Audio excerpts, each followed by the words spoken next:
Yo, this is Nolan at Home of Picks, and I play on Legends. And if you think you know MMA, this is where you should be playing as well. Right now, they're offering a 50% deposit bonus on your first buy-in, and you can also play on their site completely free. The link is going to be down in the description. James Lynch here for Home of Fight. Feels like a little bit of deja vu. I'm talking to Geoff Neal about a fight with Carlos Prates because they've rebooked the fight. Going to be taking place UFC 319, August 16th. Jeff, how's it going, man? It's going good, man. How's it going with you? It's going great. Tell me how this all came together. Obviously, you guys were scheduled. I think it was the UFC 314, if my memory serves me correct, or it might have been a different card. I don't know. But, obviously they rebooked the fight. Was this something you were expecting? Yeah, I mean, more not really because he got scheduled with Ian Garry after, and then I was kind of upset because I thought they were going to wait to rebook us. So I thought I kind of lost that fight. But then it came back around. His coach had messaged me, or one of his, cause he tagged me in like a post saying some shit like, let's run it back. So I was like, I DM'd him. I was like, yeah, let's run it back. Okay. And a couple weeks later, the fight got matched up. Okay. So it all kind of worked out. I guess there was no other opponents in the mix. It was always Carlos Prates, or did you hear of any other opponents? Yeah, all I heard was Carlos. Okay. And obviously you mentioned it there. He fought Ian Garry. What did you think of his performance? Obviously Garry getting the win there, but Prates had some good moments in that fight. Yeah, I mean, it was a good fight. It was a 5-rounder, so like now I know I used to think he didn't have too much cardio. Yeah. So you know what I mean, because he smoked cigarettes and shit. But he has good cardio. It was a good fight. That's all I can say about it. Yeah, no, fair enough. And again, we sort of talked about this before. I feel like we're again living Groundhog Day again, talking about the matchup. But obviously he's got some power. He's a good striker. But I mean, you've got some great knockout wins too. You're a good striker yourself. Mm-hmm. Is it just kind of one of those things like who the better striker is? Is that kind of how you're looking at this one? Yeah, man. Whoever can keep from getting hit is gonna win. Like I really feel like it's gonna be a 1-round fight. That's my goal. Like you mean like granted I'm training for 3 rounds, but I'm really training for a 1-round fight. There's no reason why this fight should go past round 1. Yeah, no, absolutely. And you got to be happy too being in front of a crowd. I think most of your fights have been that way, but to be in Chicago, really big city, that's got to be amping you up for this fight because this looks like a fight of the night. Yeah, for sure. I've always been wanting to go to Chicago. You know what I mean? Want to get that what is the deep dish pizza they have there? Yeah, they call it pies. But yeah, I'm excited, man. I'm blessed again to be on another pay-per-view card. Yeah, you know what I mean? So it's good. Yeah. How much notice did you get for this fight? Because I know obviously you were dealing with some stuff, and then you were sort of cleared and ready to go. But it looked like you got a full camp for this one. It's about a month and a half. Nice. Okay. So not a super like I prefer 2 months, but a month and a half. That's like it's cool. I've been training anyways. That's good. How is the schedule train with the little one? Obviously, you had a newborn not that long ago. Has that impacted sort of training and schedule and all that? How you dealing with that? No, it's I just in the mornings whenever I go work out, I drop her off at a daycare, and then I pick her up after. Oh, and nice. Then my wife comes home, and then I go train at night. There you go. It's a good wife, obviously, gotten everything covered as far as the fights and stuff. You train at one of the best gyms in the world over there at Fortis MMA. Who've been some of the main guys for this camp helping you get ready for this one? And honestly, man, it's been some amateurs like nice, like up and comer fighters, like they're amateurs, like early pro, but they're real good. And because as far as like the UFC guys, we don't have too many guys that have the same body type as Carlos.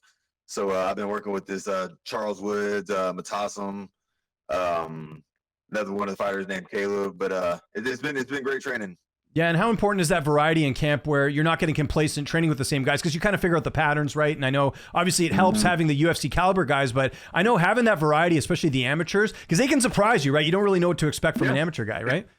Yeah, and honestly, these amateurs are good. Like, you know what I mean? Like especially in the gym, they're good. You know what I mean? It's different when you're fighting in a cage, but like. As far as training partners, I've been getting some of the best training that I've gotten in a long time with these younger guys. Yeah. And how's the general Saif Saud doing as far as keeping the ship going? Because I know it seems like there's never a break. You always have guys from the gym fighting, so I think it's just kind of that constant, grind in the gym all the time, right? Yeah, he's handling it in stride. He's like he always does. It's just another day in office room.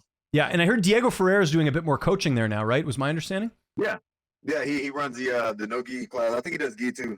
Yeah, he does gi too. Yeah, he's pretty much the just instructor at the school now.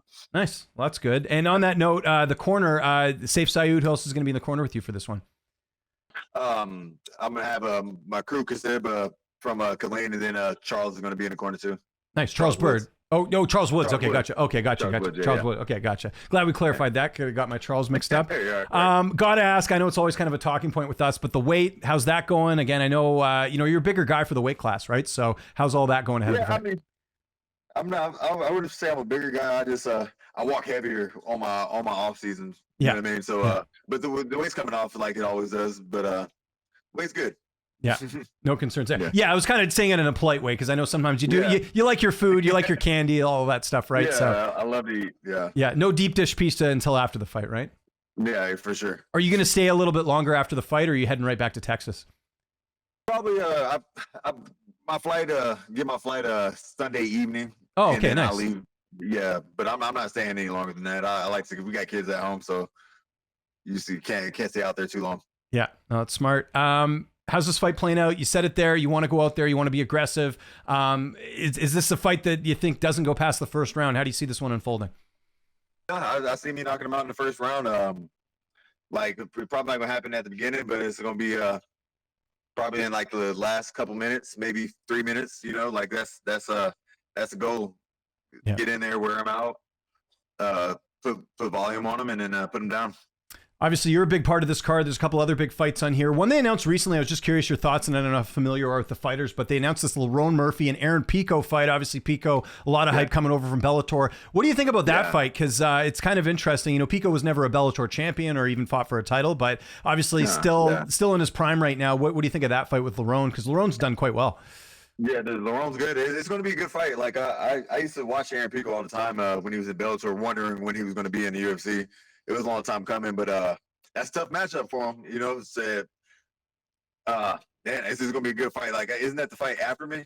I think so. Yeah. If I look at the order, because I can't remember where Cannonier and MVP is. That's another big fight on your card. Yeah, too. yeah. I don't know, but I'm for sure going to sit down and watch that fight because it's going to be a good one. Who are you leaning in the main event with DDP and Chimaev? Obviously, that's like one of the fights of the year. It's going to be crazy. I think most people think Chimaev early, DDP later. How are you looking at this one? I don't know. Like that's a tough one, but we will see. You know what I mean? Like Chimaev, like sometimes he like underperforms. Like I mean, I don't know. It's hard to say underperform. I think DDP is going to win though. I feel like it's going to be hard for Chimaev to get him down, but we'll see. Yeah, I'm curious about that takedown defense and seeing, because obviously he just ran through Whitaker, but we also saw DDP beat Whitaker. Like, it's going to be interesting because every time you think DDP is like out of a fight, he ends up winning. Like the Adesanya fight's a great example. Crazy. Yeah. Yeah. On paper, he doesn't look like he's like championship material, but whenever he fights, he always gets it done. Yeah, another fight I got to ask, or I have to ask you about, because it's in your division. They haven't booked it yet. I think it might happen in November. But what do you make of Islam coming up and fighting Jack Della Maddalena in your division? Do you see him being able to win that, or who do you think wins that fight? I don't know. We will see, because I've heard Islam's strong as shit. Like, especially like when he's fighting 155, people like always talk about how strong he is for the weight class.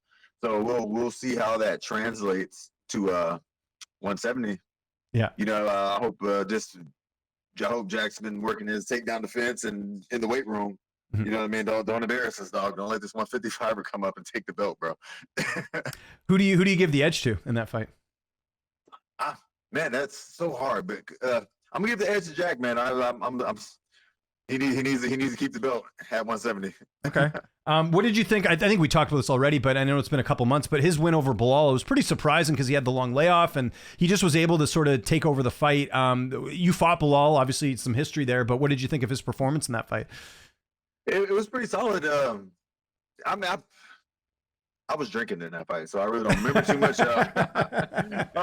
I like the honesty. Belal tried to take him down. Like, I feel like he was standing up. Not as much as I think people thought, right? And I think when he did, Jack did have good takedown defense to his credit, right? I mean, he did stuff some. Yeah. But it's like, you know what I mean, a little bit more takedowns. But it was from what I remember, it was a good fight. It was an exciting fight, way more exciting than I thought it was going to be. And hats off to Belal for sitting there trading with like a great boxer like that could knock him out at any second. So it was it was a good fight on both sides. I know you've kind of lost a bit of momentum with the, just not having to fight in a little bit and, fights rescheduled and stuff like that. But Carlos is a pretty popular fighter. I think there was a reason they gave him the Garry fight. It seems like the UFC just likes that gym in general. They're all getting big fights. Sean Silva's got Diego Lopez. Mm-hmm. You have Kayao fighting, Imavov for like potentially #1 contender fight. What I'm getting at here is a win over Prates. Like, how much momentum would that give you just because there was a lot of hype on Prates prior to that last fight? I mean, we'll see. We'll see how the fans, can you still hear me? Yeah, I can hear you. Yeah. Okay. I'm getting a call. Oh, no worries. You're good. We only got a couple more minutes. Yeah. We'll see, man. I gotta knock him out. Yeah. I gotta finish him. Like, it can't be like a split decision and maybe he won, maybe I won. Like, no, I gotta finish him. I gotta dominate him. I gotta brutalize the kid. So I just gotta beat him up. Yeah. Well, and I think too, like, it's not like nothing against this fighter by any means, but I remember in the Ian Garry fight, there was some frustration where Garry was kind of moving in and out. You're not going to get that with Prates. This is going to be a firefight, I think, right? Yeah, I mean, because like I'm not trained to move in and out like that. You know what I mean? So it's just going to be fucking two bulls. So it's going to be kind of exciting. Yeah. I know we're a couple weeks removed from it, but what did you think of Ilia Topuria knocking out Charles Oliveira? Yeah, man, that hurt my feelings. Like, why did he just walk straight forward? Like, it was so annoying. Good props to Ilya, though, man. Like, I remember seeing him who'd he fight? When he fought Mike Holloway in Dubai. Yeah. That hurt me too. Like, he just keeps hurting my feelings. I just like, somebody needs to beat him up. Yeah. What do you make of this whole thing about him not wanting to fight Arman? I thought that was a bit weird, where he's like, I'll vacate the belt before I fight you. I thought that was kind of odd. Did you see that? Yeah, I seen that. That's weird to me. I feel like he needs to fight Arman. I hate when champions do shit like that, bro. Like, just fight the contender, fight the next guy coming up. I feel like it waters down our sport whenever the champs get the belt and they start acting like they can just do whatever the fuck they want. It's crazy.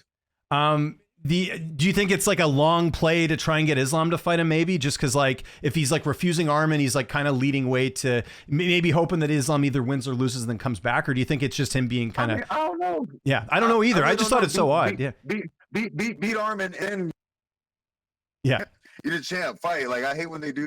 It's so frustrating. I know it's frustrating for the fans too. Like, fans want to see fights. Like, they don't want to see the champion walking around like a diva. Yeah. No, I'm with you there. Couple more quick ones. This UFC White House thing, would you want to be a part of that, or you don't care about fighting at the White House? I'm good on that. Yeah. I'm good. If there's gonna be a pay increase, like I'll fight in the White House if they offer me to fight in the White House. I'm not just like, oh, I gotta fight in the White House. Like, no, like, or at the White House. Just like if there's gonna be like a 100% pay increase, hell yeah, sign me up. Yeah, no, I hear you. Sign me up for another card. Yeah, could be anywhere. It's all about the pay. On that note, you I believe you have a couple fights left in your contract, right? Or you signed a new one recently, if I remember. We haven't even got the contract. I don't know what's really going on. I think I'm on the last fight of my contract. I think I fought my contract out. We'll see. I think I'm re-signing like before this fight, so we'll see. Okay, there you go. Got to talk to Coach Safe about that. Yeah. Are you still, I know people always bring this up, and I want to preface this by saying it's your choice, but are you still working at Moxie's? Are you doing any serving during this camp or no? Yeah. I actually work tomorrow. I've only been doing like once or twice a week.